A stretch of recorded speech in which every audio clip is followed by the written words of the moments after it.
says, salutations to the ever peaceful God, whose lotus-like feet are worshipped by enemies of Madhu and other devas, who has the golden mountain as his bow, who is the lord of the silver hall Rajita Savai in Madurai temple.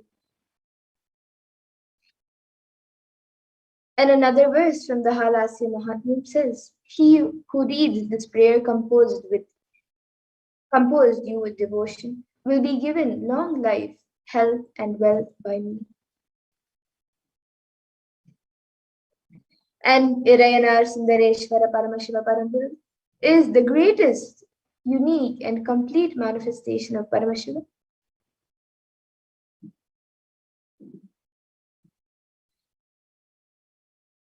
And another verse from the Halasya Mahatmya says, salutations and salutations to the handsome dancer, who is the great god and lord of the town Madurai, who stopped the poison called Hala Hala with his net, and who is the lord of the devil with eyes like fish, who is the lord of the Devi with eyes like a fish. And Irayanar Sundareshwara Paramashiva Paramguru is the manifestation of the beauty of cosmos in flesh and bones. Irayanar Sundareshwara is the embodiment of super consciousness expressed in the human body, playing with all his glory.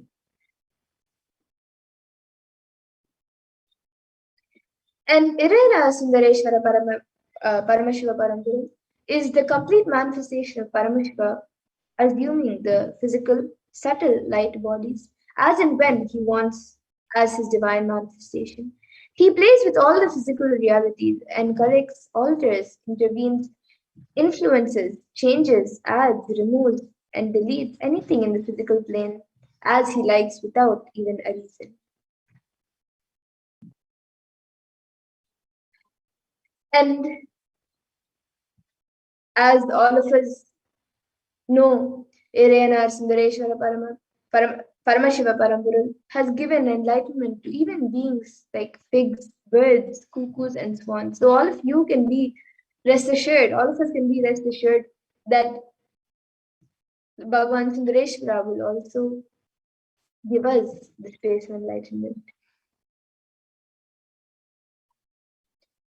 So the first is the Alankara Seva to Bhagavan Nithyananda Paramashivam, the Achalamurti of Bhagavan Shri Nithyananda Paramashivam. So Sundareshwara is the embodiment of super consciousness expressed in the human body, playing with all his glory. And the Achalamurti of Bhagavan Shri Nithyananda Paramashiva will be gracing us as Irayanar Sundareshwara Paramashiva Paramguru. And this offering of the Alankara Seva will bestow you with manifesting leadership consciousness, excellence in career, abundance in wealth consciousness, and the manifestation of a powerful inner image.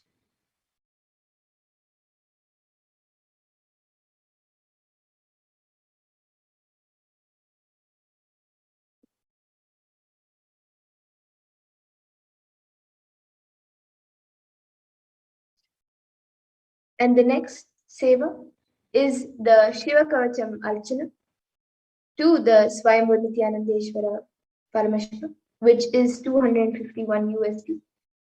So this Shiva Kavacham mantra, which will be chanted, describes the details of the Shiva Kavacha, the armor of Paramashiva. And this Shiva Kavacham mantra is offered as an archana to the Swayambhu Nithyanandeshwara Paramashiva Linga in the Nithyanandeshwara Paramashiva Devalayam. And this mantra, when it is offered, it bestows the removal of enmity, the removal of any negative forces that will take away one's wealth. It will give the protection of one's family and the protection of one's wealth. So all of you can sign up in the link below.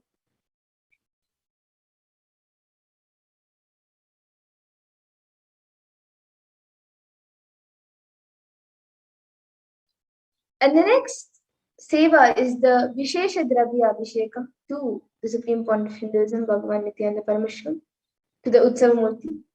And this is 251 USD. So this Vishesha Dravya Abhishekam is the offering of the sacred bath to the Utsava Murti of our beloved Guru, the Supreme Pontiff of Hinduism, Bhagavan Sri Nithyananda Paramashivam, gracing us as Irayanar Sundareshwara Paramashiva Paramburu with special ingredients. So this offering, this Abhishekam, blesses one with the removal of any diseases, any health-related issues that you are going through, and it will help you in attracting abundance, and it will give you health and well-being, and it will also manifest. You will also be able to manifest all the attributes of Irayanar Sundareshwara Paramashiva Paramburu, Lord Sundareshwara himself. And the next seva is the Uttamottama Upachara Puja to Nithyanandeshwara Soma Sundareshwara. And this is 1008 USD. So this puja, the Uttamottama Upachara Puja, is described in the Kamikagama, and it is described as the best of the best offerings. Uttamottama is best of the best, and Upachara is the base offerings. So this is the best of best offerings that you can make to, and you can offer to Paramashiva. So these offerings are known as Upacharam, and they are of the royal quality, and they are offered with the space of oneness with Paramashiva. Various offerings, including Deeparadhana, the Mantra Aradhana, and various other offerings, are offered at the divine lotus feet of Nithyanandeshwara Soma Sundareshwara and the Utsava Murti of Nithyanandeshwara in the temple, who sits along with Nithyanandeshwari Parashakti and Bhagavan Nithyananda Paramashivam Deity. He is the most handsome and graceful form of Bhagavan Nithyanandeshwara, who graces as Soma Sundareshwara and accepts our puja. And this offering, this seva, can bring you and give you a breakthrough in wealth consciousness as well as health and prosperity in your life. And the next is the offering of a coin, the Swarna Mudra or Rajita Mudra, the silver or golden coin, to the Bhogamurti of Bhagavan Nithyanandeshwara Paramashiva. And this is actually a very special ritual which is offered to Irayanar Sundareshwara Paramashiva Paramburu in the Madurai Meenakshi Sundareshwara temple. And this is where the devotees get to offer the silver or gold coin directly to the Bhogamurti. So during other rituals, usually the wealth and the donations of the devotees are put into the hundi, the donation box. But in this ritual, it is actually a very special ritual and it is the only ritual where you can offer the coin, the silver or gold coin, directly on the deity, to the deity.